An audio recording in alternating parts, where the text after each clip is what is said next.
Olá, estamos de volta e hoje nós estamos conversando com o Dr. Saul Torinho Leal, que é um advogado especializado, um professor que inclusive dá aulas perante o público brasileiro como um todo, virtualmente. Muito recentemente esteve fazendo um programa, uma semana de aulas sobre controle de constitucionalidade para a TV Justiça. E o professor Saul vai, se possível, nos responder agora a sua opinião pessoal sobre um tema que toca a nós como eleitores. Nós elegemos alguns deputados e alguns senadores que muitas vezes não têm conhecimento técnico e muitas vezes se envolvem mais com as questões políticas. E algumas questões mais técnicas acabam sendo, embora haja uma necessidade de haver legislação sobre o assunto, ficam deixados para um depois que, acionado, o Supremo se vê obrigado a praticamente legislar. O Supremo, que seria um poder para julgar, acaba tendo que legislar. Por que acontece esta situação no Brasil, doutor? Valdir, você toca num ponto crucial para essa discussão sobre ativismo judicial, que é exatamente uma suposta inércia por parte do Legislativo ou uma dificuldade de deliberar sobre temas que se revestem de um conteúdo muito técnico ou então que desperta muita polêmica. E agora, por último, Valdir, um terceiro fenômeno, que é o fenômeno do terceiro turno de qualquer deliberação que traga um custo político para o legislador. São fenômenos que fazem com que o Supremo seja chamado, provocado a deliberar. E uma vez provocado, a Corte vem dar uma resposta. Vamos pegar o primeiro ponto que você traz, a questão da omissão. Nós temos no Congresso Nacional uma dificuldade imensa de regulamentar, mais de 2 décadas depois, dispositivos constitucionais. Veja, a Constituição remete o direito de greve para o servidor público e exorta o Poder Legislativo a aprovar uma lei tratando do assunto. E o Legislativo não faz. E nós temos greves, quadros sintomáticos de greves, e naturalmente essa situação ela chega ao Supremo Tribunal Federal num dado momento. Tivemos um quadro de greves de auditores fiscais, seguido de greve dos Correios, seguido de greve dos procuradores, greve dos magistrados e culminando com o movimento que ficou conhecido no Brasil como o caos aéreo, que eram paralisações das pessoas envolvidas com o controle de tráfego aéreo no Brasil. Nesse momento, o tribunal é chamado a disciplinar esse direito cujo exercício não pode ser feito em razão da omissão do Legislativo em aprovar a lei. E o que o Supremo faz? O Supremo, então, no caso do mandado de injunção, o Supremo diz, olha, não há lei que discipline o conteúdo voltada para o modelo do direito público.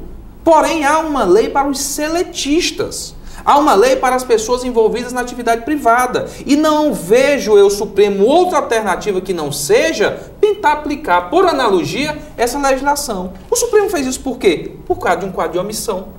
Não havia essa lei. Recentemente tivemos a questão do aviso prévio, um cenário que invocava a regulamentação dos dias de aviso prévio, um momento de omissão e lá está o Supremo provocado a fazê-lo. Então, o quadro de omissão por parte do Legislativo, ele de alguma maneira, ele exorta o Supremo a decidir uma questão. E quando o Supremo o faz, há quem diga que estamos diante de um quadro de ativismo. Uma outra possibilidade que você nos traz, e o traz com toda a razão, é a dificuldade de deliberação quanto a dados temas. Aqui não mais por uma omissão, mas uma dificuldade de construir consenso. Por exemplo, reforma política. Nós temos uma espécie de necessidade coletiva por uma reforma política.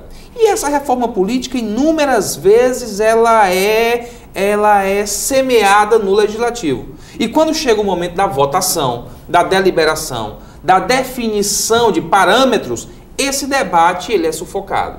Reforma tributária. Vivemos um país que causa, de alguma forma, causa susto quando se fala do nível de carga tributária no Brasil. Isso é um consenso, inclusive, entre as pessoas que integram as fazendas públicas. E quando se fala em reforma tributária, há uma dificuldade de construir um modelo, há uma dificuldade de construir um consenso. Passamos por uma reforma da Previdência dificultosa. Então, há uma dificuldade por parte do Legislativo, em razão da sua dimensão, 513 deputados, 81 senadores, maiorias, minorias, situação, oposição, bloqueios de pautas, pedidos de vista, apresentação de emendas. Há uma dificuldade na construção de debates a respeito de um dado tema, pela sua complexidade, pelo seu forte revestimento técnico. E aqui também há um direcionamento da situação para o Supremo Tribunal Federal. E como o Supremo preenche ou tenta preencher esse vazio de legitimidade, essa ausência de participação popular, uma vez que nós estamos falando de uma corte e não do Poder Legislativo, ele tenta sanar esse déficit de legitimidade com as audiências públicas. Aconteceu a audiência pública para o debate dos fetos anencéfalos, audiência pública para o debate quanto às pesquisas com células-tronco, audiência pública para a discussão das políticas de cotas, audiência pública para o debate relativo à importação de pneus usados. Aqui ele abre as portas dizendo: nós somos sábios do ponto de vista jurídico, mas não sabemos tudo. Nós precisamos da informação do perito, nós precisamos da informação do médico, do cientista. E aí, só completando, vem também o amigo da corte, né? O amicus curiae. Exatamente, o amicus curiae, ele entra nesse buraco, nessa tentativa de necessidade de legitimação de uma decisão que tem um conteúdo político forte. O amigo da corte, o tribunal diz: olha, queremos ouvir os experts. Nós vamos decidir sobre repercussão, sobre o exame da OAB. Vamos afetar toda uma comunidade. Essa comunidade vai ser ouvida? Claro, ela constitui uma associação, ela constitui uma ONG, ela constitui um grupo de estudo, um grupo de pesquisa, ela faz o pleito e o tribunal abre suas portas. O tribunal recebe você em audiência, o tribunal te dá o direito de fazer a defesa oral perante os ministros, que é o momento mágico da atuação perante a corte, lá na tribuna do Supremo, onde a batida do coração do constitucionalista acelera. Essa é uma tentativa que o tribunal faz de tentar conciliar esse déficit que o tribunal tem no contato direto por meio de um mandato com a sociedade. E a última hipótese, Valdir, que nós temos de um direcionamento desses debates para o tribunal é quando o legislativo ou o executivo não quer suportar o custo político da sua decisão. Um caso que me parece evidente, o caso da lei da ficha limpa.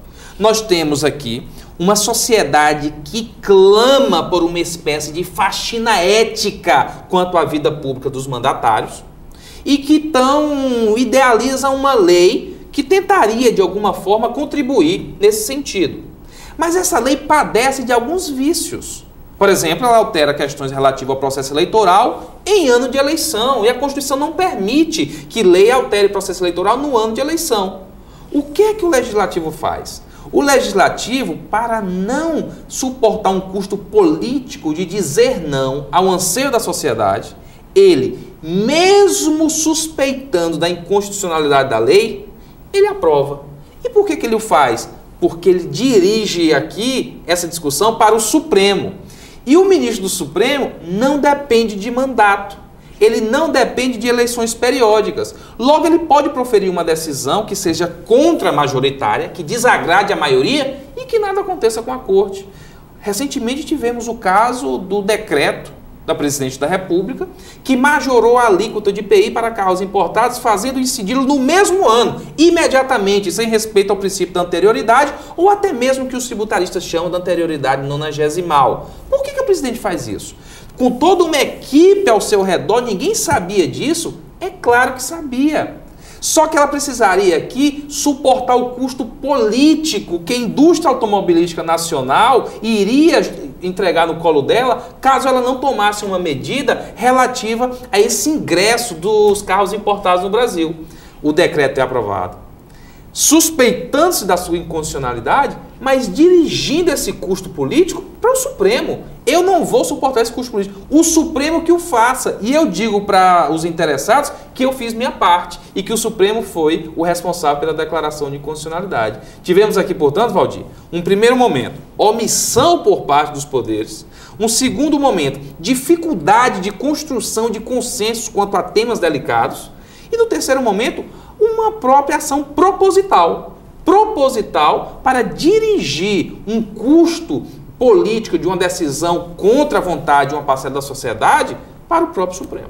Professor, se o próprio Supremo acaba legislando, como que fica o controle da constitucionalidade que cabe a eles, membros do Supremo, cuidar desta situação brasileira? Interessante isso, Valdir, porque com o aparecimento de uma sociedade complexa, que se vê diante de situações que antes não eram imagináveis, o Supremo se vê forçado a refinar cada vez mais, a aperfeiçoar cada vez mais as suas técnicas de controle de constitucionalidade.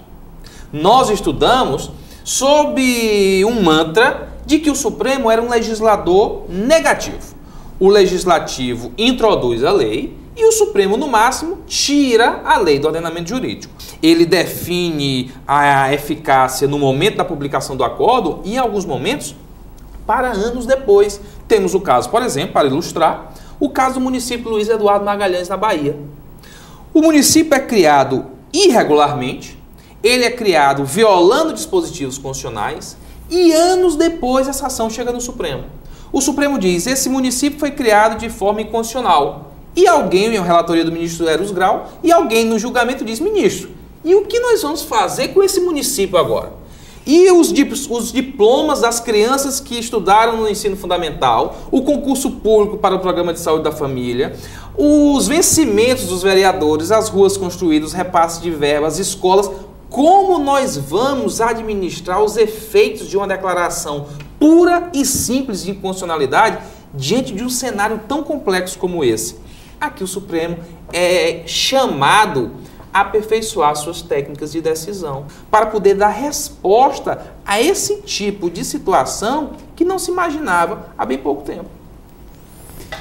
Orientando o Direito, teve o privilégio de conversar com o Dr. Saul Tourinho Leal, a quem oferecemos aqui todo o nosso agradecimento e pedimos ao nosso telespectador que nos espere, porque em Querendo Deus voltaremos amanhã com um programa diferente.